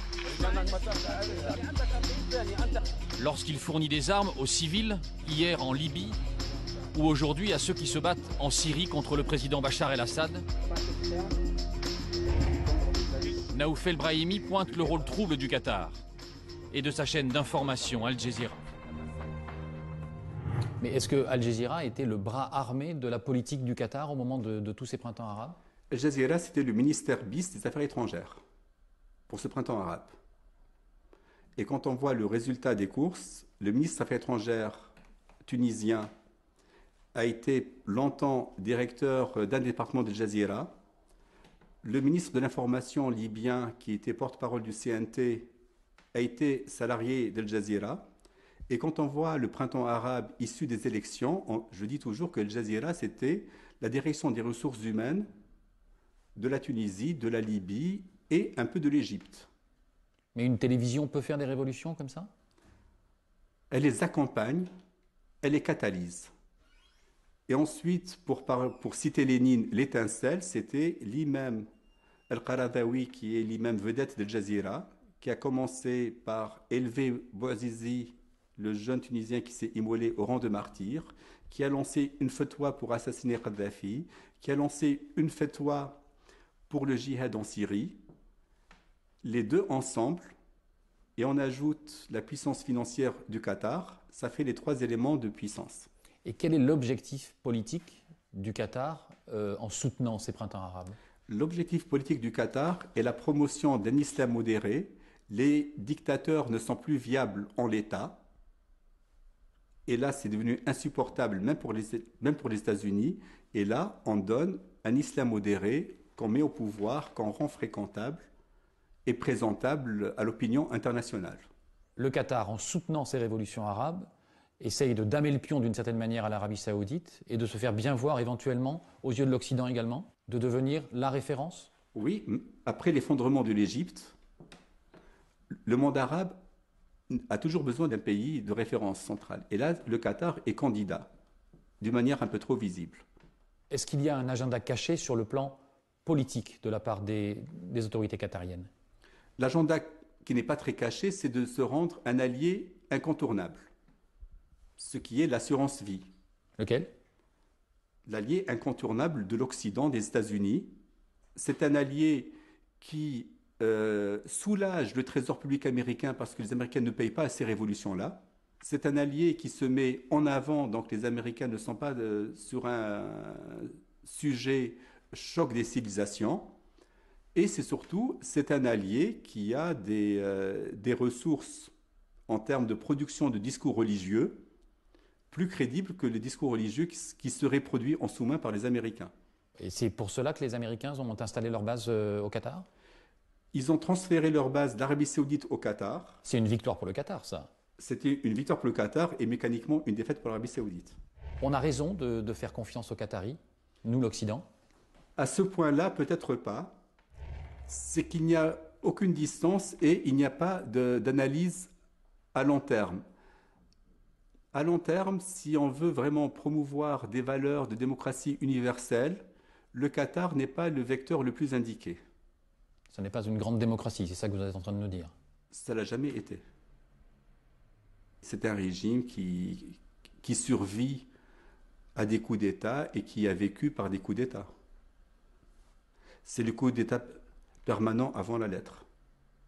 Donc vous dites, attention, aujourd'hui le Qatar, ça nous arrange bien, ils ont beaucoup d'argent, une politique qui nous convient, mais à long terme, ça peut être dangereux. À long terme, ça peut être dangereux, oui.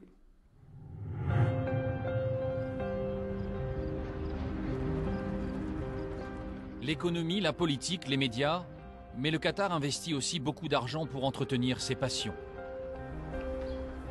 Depuis des siècles, ici, on a toujours adoré les chevaux. Dans les haras Al-Shakab, les haras nationaux, les pur-sangs bénéficient de conditions d'entraînement exceptionnelles.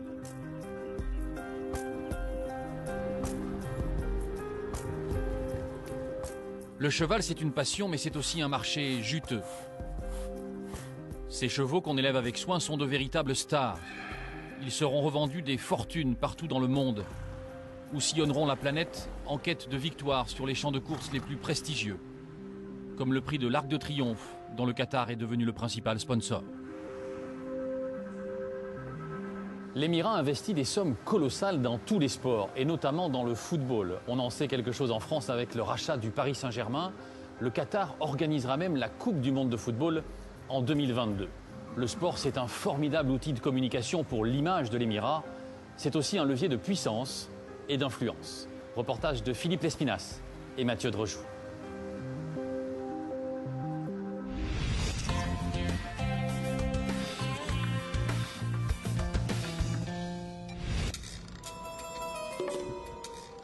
Parmi les nouveaux quartiers que Doha gagne sur le désert, l'ensemble sportif Aspire est une ville à lui tout seul. Des stades climatisés, des gymnases, des équipements ultramodernes et une clinique du sport aux moyens colossaux, la clinique Aspetar. Ici viennent se faire soigner les stars du ballon rond, Ronaldinho, Drogba et le gratin du sport mondial dans toutes les disciplines. À l'origine de cette clinique, un Français, ancien médecin du PSG. On a une piscine là-bas qui est une piscine de réhabilitation dont le plancher varie aussi pour faire des parcours de soins, mais aussi pour permettre aux patients hospitalisés de ne pas utiliser l'échelle. Une piscine avec ascenseur. Des machines uniques. Rien n'est trop beau pour Aspetar. Là-bas, c'est des tapis roulants avec des jupes qui permettent en fait d'avoir une pression contraire à la pression atmosphérique, ce qui fait que les gens courent un peu sans l'effet du poids. Donc on supprime la gravité, quoi. J'ai été contacté dès 2001 à peu près en fait, pour réfléchir à un projet de ce type avec les gens du Qatar. C'est un projet que tout médecin du sport et tout passionné de sport et de médecine du sport rêve d'avoir un modèle à cette échelle. Médecin et directeur, Hakim Chalabi n'achète pas seulement des machines, mais aussi des hommes, et recrute ce qui se fait de mieux dans tous les domaines de la médecine. Alors j'en profite pour vous présenter un de nos grands chirurgiens orthopédistes qui s'appelle le professeur Nebojša Popović. Nebojša Popović, chirurgien du genou mondialement connu et légende vivante du handball, champion olympique avec la Yougoslavie en 1972. On rencontre aussi des intervenants prestigieux. Gérard Saillant, chef du service traumatologique de la Pitié-Salpêtrière, il est l'homme qui a opéré Michael Schumacher et sauvé le genou du footballeur Ronaldo. Mais ce n'est pas l'argent qui ferait venir tous ces spécialistes, c'est le projet. Tout est orienté autour du sport, pas forcément à but lucratif, contrairement à ce que les gens pensent, pas forcément du côté bling-bling, mais vraiment parce qu'il y a une vraie dynamique et une vraie passion autour du sport qui nous est bénéfique en termes de médecine du sport, puisqu'on participe à cet élan. Il n'y a pas que l'argent, nous dit-on, mais ça peut servir, surtout dans le monde du sport. Étalé lilliputien, le Qatar héberge un grand prix moto, un master de tennis, des tournois exhibitions richement dotés. Le pays a organisé en 2006 les Jeux asiatiques, quasi équivalents des Jeux olympiques en nombre d'épreuves. En 2015, le Qatar organisera la Coupe du monde de handball, chippée à la barbe de la France. Encore plus fort, le 2 décembre 2010, la Fédération internationale de football accorde l'organisation de la Coupe du monde 2022 au 105e pays dans le classement mondial des équipes. Pour soutenir sa candidature, Doha s'est payé les plus grandes icônes. Quand j'étais petit, à Castellane, j'habitais à la zone. Quand je pense à tous ces jeunes, tout est possible. Vise à l'excellence, tout est possible. Il faut croire en ses rêves, tout simplement. Et là, on y arrive. Pep Guardiola, l'ancien entraîneur mythique du FC Barcelone, est aussi de la partie. Il a fini sa carrière de joueur au Qatar. Et même l'écologiste Yann Arthus Bertrand donne de la voix. Je ne peux que soutenir la candidature du Qatar à l'organisation de la Coupe du monde de football en 2022. Le Qatar avait en partie financé Home, le film de l'écologiste. À ceux de la commission qui se demandent comment on pourra jouer au football par 50 degrés, le dossier répond par une dizaine de stades géants, entièrement climatisés, démontables et écologiques, sans préciser ce que cela veut dire. À Doha, il existe déjà un complexe climatisé, l'Aspire Dome. Ici, c'est le stade de football couvert, accrédité par la FIFA. Il est entièrement climatisé, ce qui veut dire que quand il fait plus de 40, voire 50 degrés à l'extérieur, notamment en juillet et en août, à l'intérieur, il fait seulement 24 degrés. Le coût de la facture énergétique ne sera pas communiqué. Le plus grand chapiteau climatisé du monde abrite une piste d'athlétisme, une piscine olympique et un stade de football avec 6000 places assises. Un équipement ultra moderne, beau, frais et la plupart du temps vide. Les Qatariens préfèrent regarder le sport à la télé.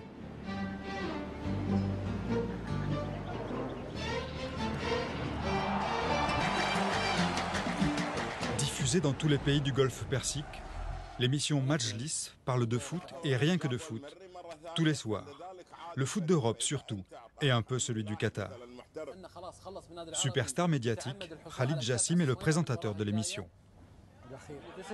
Le principe de Majlis, c'est de représenter un salon typique. On discute, on boit, on mange. Il y a des chroniqueurs qui sont chacun des stars ou des célébrités et qui viennent de tous les pays du Golfe, du Qatar, des Émirats, d'Arabie Saoudite, du Koweït, d'Amman ou du Bahreïn, de tous les pays de la région. Au moment de l'obtention de la Coupe du Monde, nous avons gardé l'antenne de 4 heures de l'après-midi à 1 heure le lendemain, non-stop, 18 heures d'antenne. 18 heures d'antenne en direct. Et comme à la maison, on n'hésite pas à chambrer.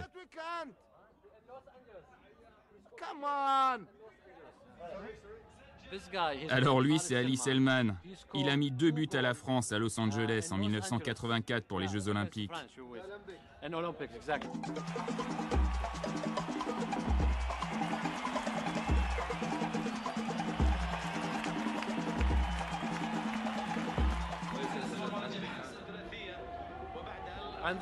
Et lui, il est d'Arabie Saoudite.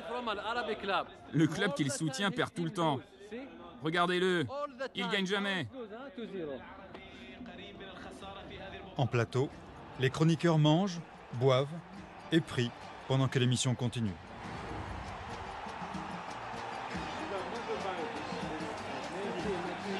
L'obtention de la Coupe du Monde par le Qatar fut aussi vécue par les pays du Golfe et tout le Maghreb comme une reconnaissance. Quand on a eu la Coupe du Monde, tout le monde était fou de joie, les enfants, les adultes. C'était un rêve pour nous. Et nous avons énormément travaillé pour obtenir cette Coupe du Monde. Enthousiasme manifeste des chroniqueurs pour l'actualité sportive. Mais les réalisateurs de l'émission s'arrachent les cheveux. Leur plan large du championnat qatarien ne montre que des tribunes vides. On ne peut rien y faire. Oui, c'est un vrai problème. Nous en parlons, nous encourageons les spectateurs à aller voir les matchs, à y assister en direct et à voir ce que c'est en vrai. Nous disons à nos spectateurs que les matchs seront plus intéressants et les joueurs plus motivés. Mais qu'est-ce que vous voulez qu'on y fasse? Mais comment remplir les stades alors? Comment stimuler la ferveur populaire? La Fédération de football s'est rapprochée des entreprises du bâtiment afin qu'elles fournissent des figurants pour remplir les tribunes. En échange d'un maillot et d'un repas, la main-d'œuvre immigrée sera conviée à assister à des matchs afin de simuler des stades pleins de supporters. En conclusion, les spectateurs qatariens regarderont à la télé des joueurs de foot étrangers ou naturalisés jouer devant des figurants immigrés. Tout est question de moyens. C'est beau le sport. En attendant, la Régisson fait des essais et envoie l'hymne de la FIFA. C'est pour dans 10 ans, mais on répète déjà.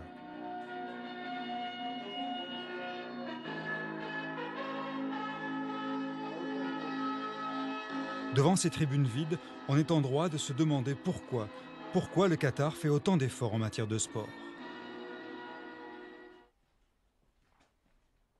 Pour ce spécialiste de géopolitique, le Qatar, coincé entre 2 puissants voisins, l'Iran et l'Arabie Saoudite, utilise le sport comme le meilleur des boucliers. Lorsque le Qatar investit dans le sport, il ne se paye pas une danseuse. Ce n'est pas pour faire plaisir à la famille régnante que l'on investit dans le sport. C'est également un calcul de long terme. Investir pour exister, pour être un point sur la carte, pour se faire connaître. Et cela, dans un monde globalisé, il n'y a pas beaucoup de moyens. Il y a effectivement les médias, Al Jazeera, et le sport qui est immédiatement connu dans le monde entier, qui a une image positive, qui a une image valeureuse, sympathique et en tous les cas très populaire. Et donc en investissant sur le sport, le Qatar est un endroit sur la carte. L'émir du Qatar, l'émir actuel, un jour est allé en Angleterre et à la douane, il n'était pas encore sur le trône, à la douane on lui a demandé où était le Qatar, qu'était ce pays. Plus personne, plus aucun douanier aujourd'hui ne poserait cette question. Ainsi, dans cette gigantesque entreprise diplomatique et sportive, le Qatar sponsorise plusieurs équipes européennes. Le FC Barcelone, l'équipe de Malaga et convoite Manchester United pour 2 milliards d'euros.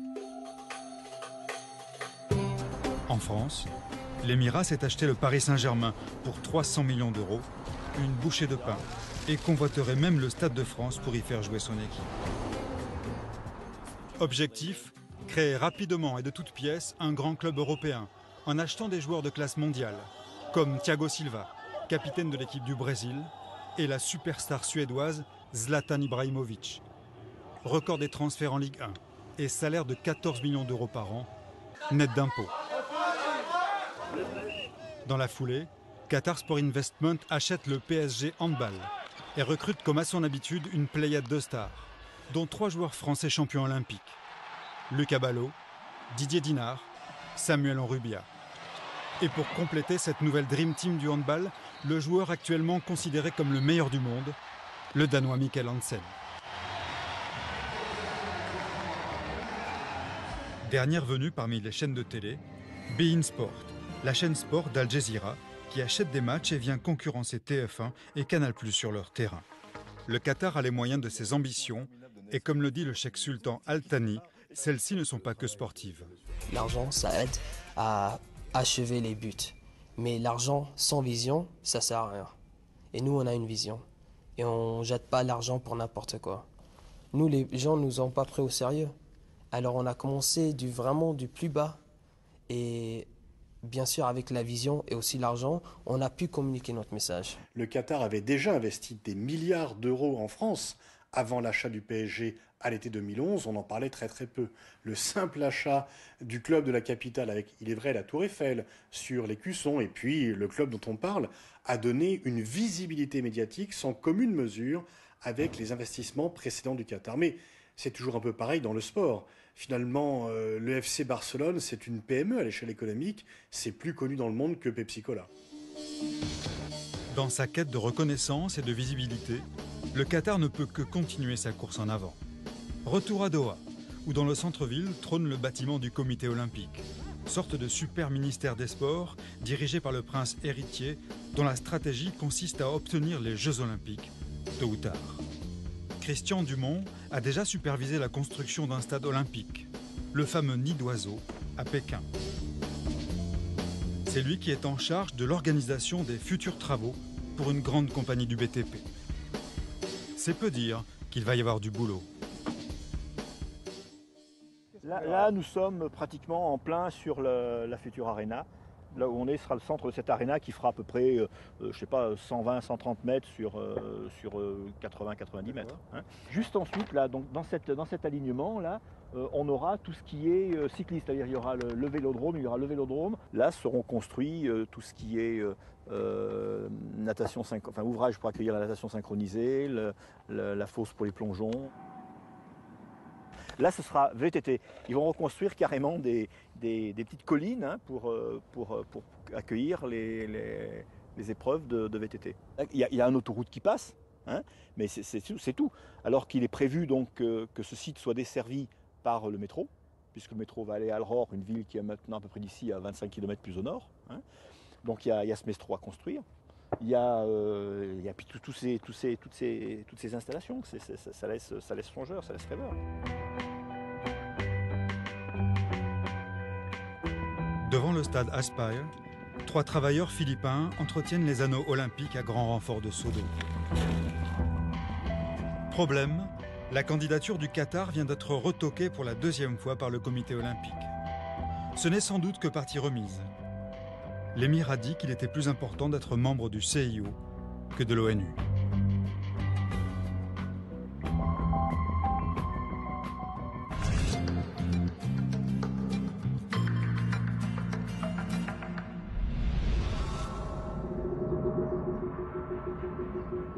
Sur les bords du golfe Persique, un parc d'attractions quasiment abandonné.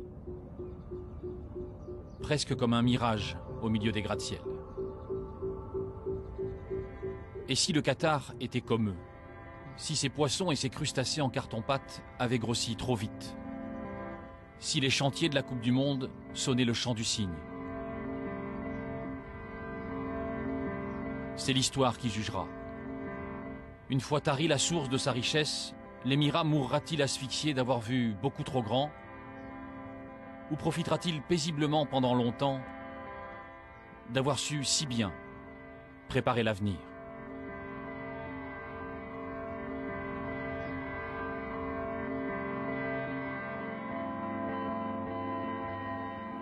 Voilà, c'est dans ce décor un peu surréaliste et par un petit 40 degrés à l'ombre que se termine notre voyage à travers le Qatar. Merci beaucoup à Patrick Boité qui a préparé cette émission avec l'aide d'Isabelle Ledizé, à Nicolas Maupier qui l'a réalisé avec Georges de Genevray et Stéphane Morelli.